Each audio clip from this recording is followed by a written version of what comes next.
thought is a great thing in many ways. It can give you incredible power. It gives you the ability to better organize your understanding of many of the things going on around you all the time. I like to think of the models you've learned in academia literally as tools, little intellectual machines.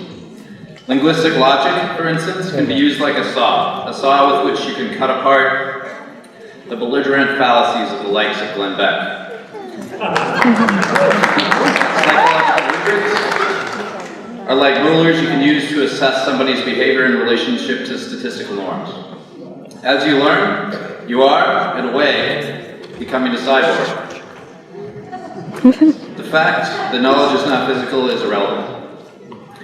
The deciding factor for me in determining whether or not something is a tool is whether or not it allows you to do something that you cannot do without it. As you learn, assuming you have chosen to retain anything, you are incorporating little intellectual machines that other people have built into your own consciousness. Despite all the power that academic tools can grant you, it is important to always keep in mind that they, like everything else, have been constructed by humans. The models you have learned, will continue to learn, are by definition incomplete and therefore imperfect. All of these things reflect the mindsets of the individuals that crafted them.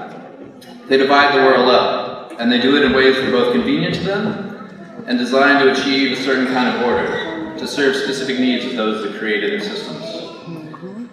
Be it Freud with his conscious and subconscious, or Marx with his Bourgeois and proletariat, they are proclamations of apparent truth.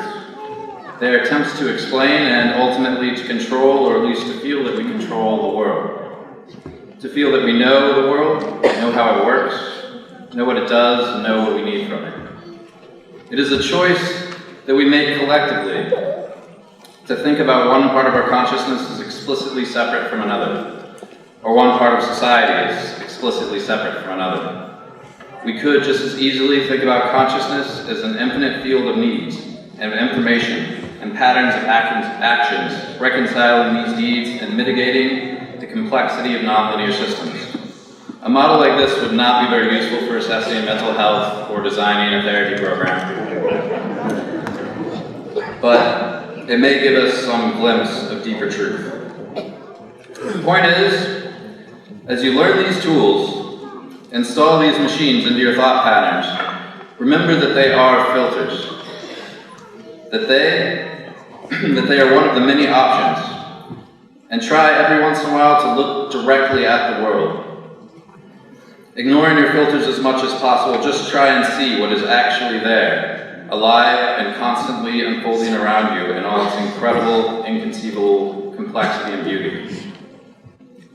And if you can, bring back something you've gleaned from this experience for the betterment of the intellectual machine.